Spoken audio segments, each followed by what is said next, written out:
جمہوریت میں جو پاکستان کا ہمیشہ سے کردار رہا ہے، پاکستان نے ہمیشہ سے جو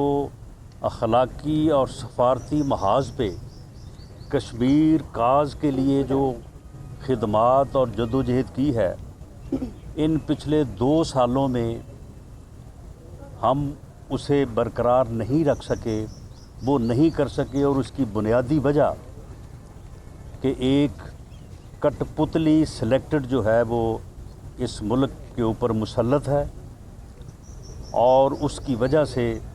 پاکستان اپنا وہ کردار ادا نہیں کر سکا۔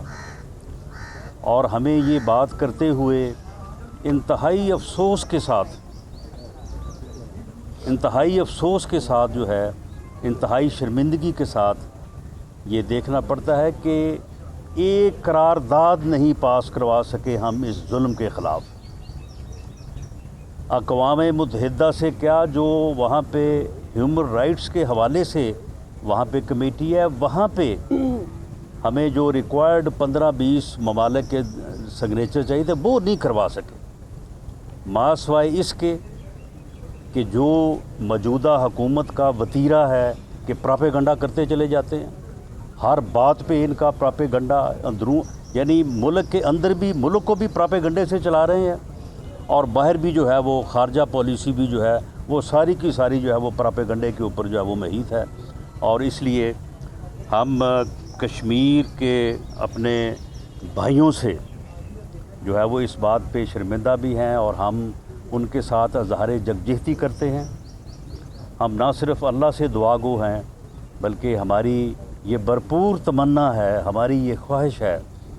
کہ ہم اپنے کشمیری بھائیوں کے ساتھ ان کی جدوجہد آزادی میں جو ہے وہ اپنا بھرپور کردار ادا کریں، اور اللہ تعالیٰ کشمیر کو آزاد کرے، اور کشمیر کے مظلوموں کی اور کشمیر کے شہداء کی جو قربانیاں ہیں وہ رنگ لائیں۔ اس کے ساتھ ہی آج آپ کے سامنے ہے کہ ہم اپنے پارٹی سیکریٹریٹ کہ باہر جو ہے وہ ہم یہ پریس کانفرنس کر رہے ہیں۔ یعنی کووڈ جو ہے، اس سے انہوں نے ہر طرح کا پراپیگنڈا کیا ہے۔ لاک ڈاؤن جو ہے، پوری دنیا اس بات کی گواہ ہے کہ یا یہ ہوتا ہے یا نہیں ہوتا۔ یورپی ممالک میں جب انہوں نے لاک ڈاؤن کیا تو آپ کے علم میں ہے کہ وہ لاک ڈاؤن جو ہے وہ کتنا مؤثر تھا۔ اس طرح کا لاک ڈاؤن پاکستان میں یہ نہیں کر سکے، کبھی بھی نہیں کر سکے۔ یہ آپ نے بھی اس چیز کو جو ہے وہ کیمرے کی آنکھ سے دیکھا بھی اور دکھایا بھی۔ اس کے بعد انہوں نے ایک فراڈ لاک ڈاؤن، جو جسے یہ سمارٹ لاک ڈاؤن کہتے ہیں، یہ صرف اپنے پراپیگنڈے کے لیے انہوں نے ایجاد کیا ہوا ہے، اور وہ کوئی سمارٹ لاک ڈاؤن نہیں ہوتا۔ میں نے یہ دیکھا ہے کہ جن علاقوں میں سمارٹ لاک ڈاؤن ہوتا ہے، وہاں پہ 2 بیریئر لگا کے پولیس والے بیٹھے ہوتے ہیں، وہ کسی آنے جانے والے سے اگر کوئی چیز مل جائے تو لے لیتے ہیں، ورنہ وہاں پہ وہ بیٹھے رہتے ہیں۔ اور اس علاقے کے اندر اور اس علاقے میں جو دیگر راستے ہوتے ہیں 10-15 طرفین سے، وہاں سے لوگ آ جا رہے ہوتے ہیں، اور یہ صرف اسد عمر صاحب پراپیگنڈا کرتے ہیں، جی ہم نے دیکھیں جی سمارٹ لاک ڈاؤن ہم نے ایجاد کر دیا ہے، ہمارے وزیر اعظم نے ایجاد کر دیا ہے، پوری دنیا جو ہے وہ اس کی تعریف کر رہی ہے۔ یعنی اس سے 3 سالوں میں کچھ نہیں ہو سکا، ماں سوائے اس کے کہ اس نے سمارٹ لاک ڈاؤن جو ہے وہ ایجاد کیا ہے، اور اس کا بھی کبھی کوئی جو ہے اس کا فائدہ نہیں ہوا۔ انہوں نے بچوں کی تعلیم کا بیڑا غرق کر دیا ہے، اور وہاں پہ جو ہے وہ تقریباً 1.5 سال سے جو ہے وہ اسکول بند ہیں۔ ان کا زور اگر چلا ہے تو اسی بات پہ چلا ہے کہ بچوں کو انہوں نے گھر بٹھا دیا ہے، اور وہ اسکول میں اکٹھے تو نہیں ہوتے، لیکن گلی محلے میں وہ جو ہے وہ اسی طرح سے جو ہے وہ اکٹھے ہوتے ہیں جس طرح سے اسکول میں ہوتے ہیں۔ تو اس کا کوئی امپیکٹ یا کوئی اس سے جو ہے وہ فرق نہیں پڑا۔ ہاں، اگر اس سے کوئی بچت ہوئی ہے تو میں یہ دعوے سے کہتا ہوں کہ یہ اللہ تعالیٰ کا کرم ہے۔ ہم محنتی قوم ہیں، اور ہمارا جو میجورٹی جو ہمارا طبقہ ہے وہ محنت مزدوری سے متعلقہ ہے، تو ہمارے لوگوں میں جو ہے امیونٹی زیادہ ہے، ریزسٹنس پاور زیادہ ہے،